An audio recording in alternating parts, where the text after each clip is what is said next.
my channel. My mic died, so you might hear a slight shh in the background because I'm having to use this stupid camera's mic. And my other mic doesn't want to work either, so... Anyway, today in this video I'm going to be talking about using the Singer 99K, a vintage sewing machine that I got a couple weeks ago. I refinished the case. It used to have this nasty fabric-like thing on it. I pulled it off. I have a video on that one if you're interested in the before and after. You can click that. I also bought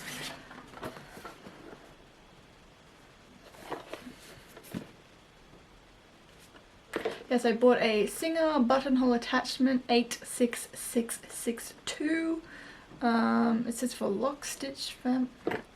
Anyway, it's for the machine. For vintage sewing machines, because my machine, you could see it over there in the background, makes me angry sometimes. Actually doesn't do buttonholes too well. Light fabric kind of can handle it, but nonetheless. So I also tried this out in this video, and I tried this out, and let's see, is a vintage Singer sewing machine worth it? Is it cool? Does it work? So I'm going to be making, I made a bag, I made some face masks, which I put on Etsy, because that's a thing right now. But yeah, I wanted to use some face masks because it could test over sort of thicker layers of fabric, and like sort of, if you've made masks before, especially that pleated fold one, it's like you go from a low to a high, and that can be annoying. I know my main machine doesn't like doing that. Does it? I force her to do it, but she doesn't like it. So yeah, that's what I do. So first I'm going to talk about and show you clips and everything of the sewing machine. So perhaps it is a sister or a distant relative. It is actually, they're both Singer machines of my other machine. But it was a little bit painful to get it to work properly at first. So first problem I had was, like, it wouldn't sew. No, like, it would go on power, sew and everything. But when I got it from whoever sold it to me, some guy in Sydney somewhere, and there were only bobbins that were inside here and inside the little accessories bit. There was like a plastic bobbin, and that's not what these machines need. They need this weird kind of, it's like thinner and it's got like one hole. I've looked it up online. I'll link some articles and stuff I've found that have been very useful for me.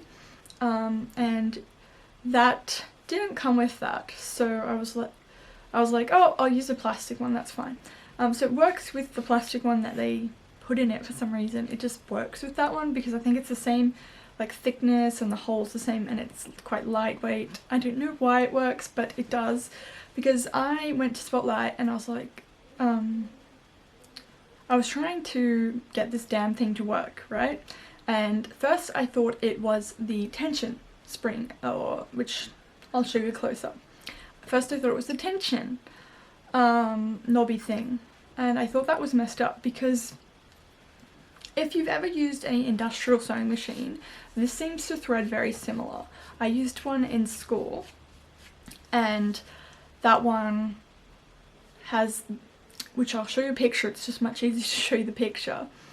It has a little tension spring, which when you're threading the tension, it goes through that, and then that tension will be pulled as you stitch. It's like a... It didn't seem like, when I put it down, it didn't seem to be pulling, so I was like messing around with it.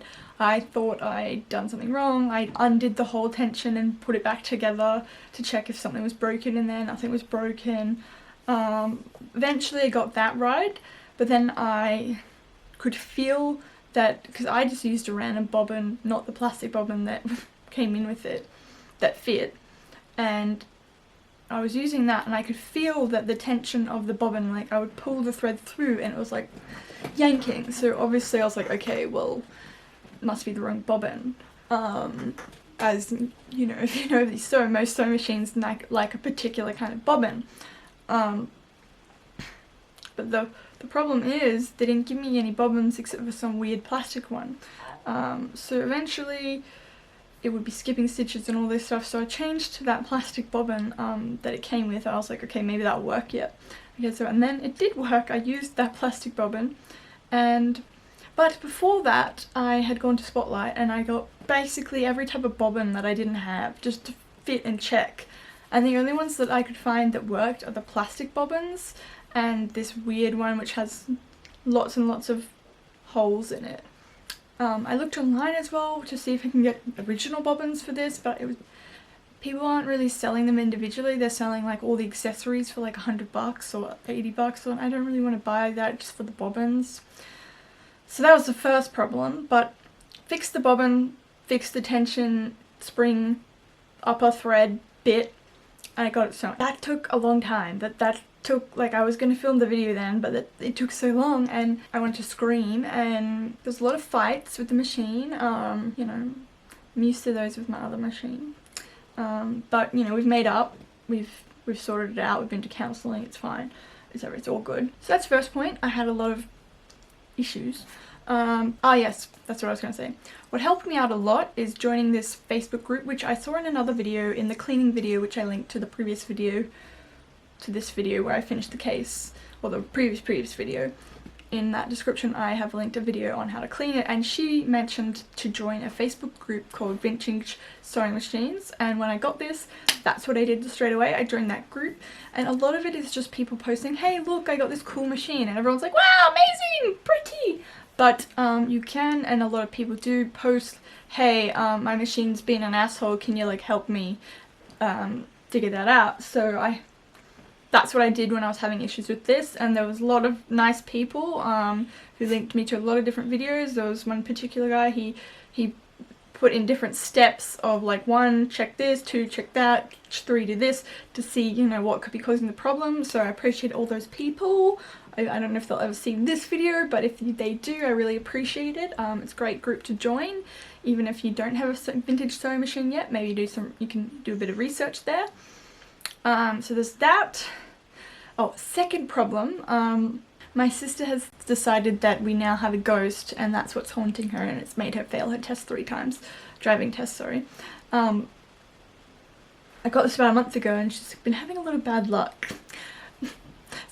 So what actually has been happening with this is, so when I first got it, so it was sewing, it was fine, but then I would be sewing it, and then it would go full force and go just like full on crazy mode, intense 100%, and I'd have to pull out the cord, and it happened a couple times, and I was like, oh my god, it's possessed, it has a demon. It's like, oh my god. But no demon. I posted in that group I mentioned, that Facebook group. I'll link that group below. I said, hey guys, look, either I have a ghost or, you know, there's something wrong with the foot pedal, something in there. And some people are like, yes, it's a ghost, definitely. Couldn't be anything else. But actually, one nice person said it might be the capacitator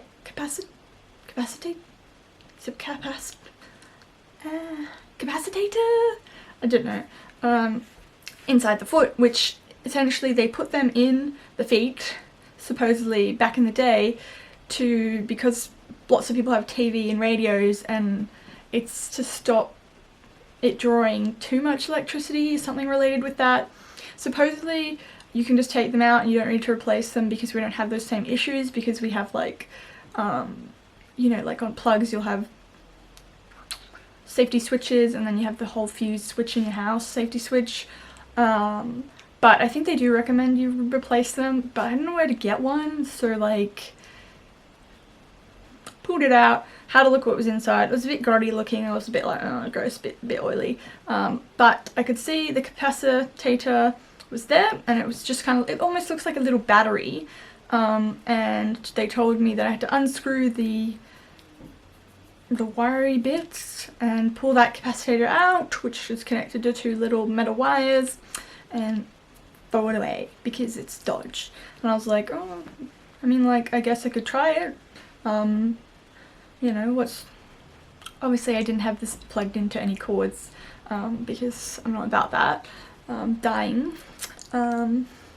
So did that, put it back together, and it's working great, perfect, no ghost. So I have conquered the ghost and it's working fine. So that's good. I may look into getting a capacitator because people in the comments did suggest that it's useful and it helps make the it's like just better for the machine. I think got the machine working, got the foot working, banished the ghost, and I was off. So first I decided to sew a bag because I thought thick fabric, just to sort of test that out, and also what's that word? Very easy, simple. You know, it didn't turn out that nice, if I'm being honest. Where the hell did I put it? Where is it? Well, you'll see it in the video. So I just like basically did it, like copied a tote bag that I already have, shopping bag that I already have, like a Woolworths grocery bag. But somehow I did it wrong because I think I was so focused on working this thing out that what I made I didn't really make well, if that makes sense. And I also got it dirty as well, like what a dummy. But yeah, so I tested that. So basically that had, you know, that was between 2 and 4 layers of fabric, but I used heavyweight sort of upholstery type fabric for those projects, specifically to test the machine out and see how it went. I didn't have any issues with that. It worked quite well, going over even because I decided to sort of French seam it because I wanted to keep the inside bits. I didn't want to have to overlock all those edges, or I just wanted to keep them enclosed on the inside of the bag. So yeah, that sewed pretty well. It didn't seem to struggle going over that. Supposedly this machine isn't the, I don't know how to say best, but supposedly the Singer 201K or 201, the vintage machine, is the machines that they used in the Rolls-Royce factories to sew things like the leather. So those apparently are the really heavy duty thick fabric crazy ones, but this still to me handled quite well.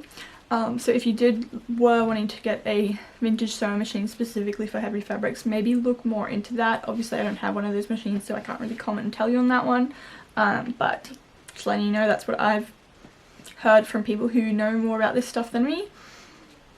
So that first, yeah, so I'd done the bag. That went quite well. I didn't make it very well. It was a bit bunchy, but it's just a tote bag, like who cares? Can make another one properly. Ah, yes. So then I decided to make some masks. So I made this one, which you'll see in the video, me making it. This one is not too thick if you see the sides, but it's like also like it's almost like the sewing machine flattens the seams when you sew it, like better than my domestic one. And here's another one. This is a little bit thicker. So this fabric is just a slight bit heavier. It's like when I sew over it, it seems really thick, but so now that we've talked about what I made and how it went, I'll talk to you about the features of this machine. So I looked up the serial number, and it's weird because the serial number says it's made in 1903. Did they have electric stuff in 1903? I'm gonna look this up. So either way, it's quite old, but it doesn't have a light, my one. You can get ones with lights. It doesn't have a thread cutter. Supposedly you can get ones with thread cutters. It can go backwards, but yeah, actually I think maybe some of the old ones wouldn't be able to go backwards, would they? Some of them only go straight. Well, good for me, whether it was made 50s or 1900, early 1910s, 1900, English, I can't. Therefore, there's like 7, 8, 10, it goes up, you'll see a picture, I'll show you a picture. I don't know why they call them those numbers, but they're just different lengths of stitches. I think the lower ones are more wide and the higher ones are smaller. I'm pretty sure that's what from memory. So that works quite well. It's quite easy actually. I was worried because I did remember someone mentioning that sometimes they don't do backwards if they're a certain age, but this one does. Aha! So yes, this buttonhole thingamabob, which I can show you, and I'll link some videos below as well. But basically I wanted to do buttonholes because my buttonhole machine, my normal machine's not very good at them. And I'd heard through Reddit and various other posts that, and the Facebook page, that these types of buttonhole attachments are very good and they work quite well. I made a quick video before this one because of how to put it on to the sewing machine, because when I first got it I was like, oh my god, what the hell is this thing? This is kind of like, it didn't look so straightforward. It kind of was a bit intimidating, but actually it's not that intimidating at all. I'll link some videos below as well who show you how to actually use it. I just showed you in that video how to put it on, because when I was googling I was trying to find how to put it on and I didn't find any videos on that, and it would have been useful for me to have a video to refer to see someone else putting it on, because it's actually just simple. You just put it on the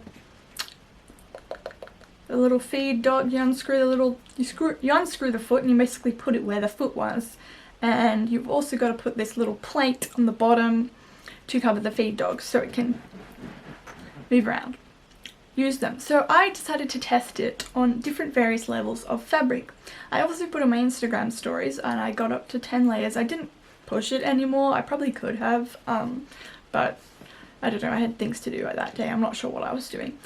I did try different layers with the buttonhole foot, and I tried different layers just showing straight. I'll put some of those clips from my Instagram if I can find them, or I'll just do it again and show you. So I did 2 layers, great, obviously, that's pretty standard. 4 layers, good. 6 layers, 8 layers, 10 layers. I probably could have pushed it more. So I made a buttonhole. A really terrible buttonhole, but a buttonhole nonetheless.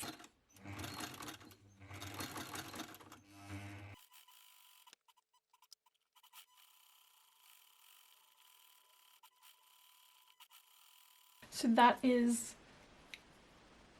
on 2 layers of interfaced fabric, just cotton fabric. And I went over it twice, which I probably didn't need to do, but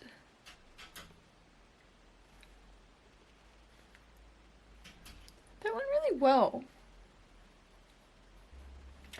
I'm going to now try it on 4 layers of fabric and see how that goes.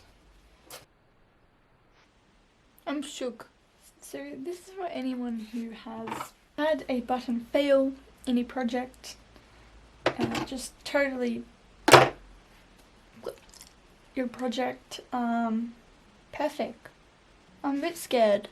This is going too right. Like, something has to go wrong. Like, buttonholes have been my enemy for the last 4 years. So I don't really get how. Can we do 6 layers?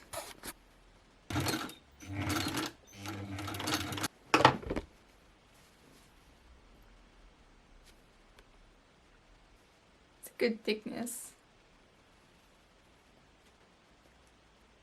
I'm just a bit shook. Oh, I feel a bit... I haven't been able to do buttonholes for so long because... a bit bad.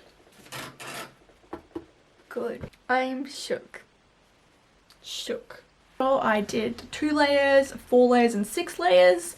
I was just a bit shook at the moment to do it because my buttonhole foot thing on my home domestic plastic piece of garbage, nothing,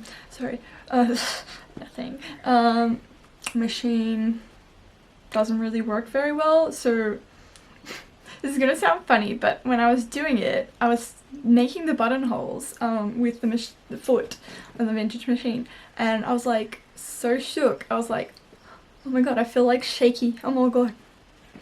Oh my god. You know? So that's the buttonholes.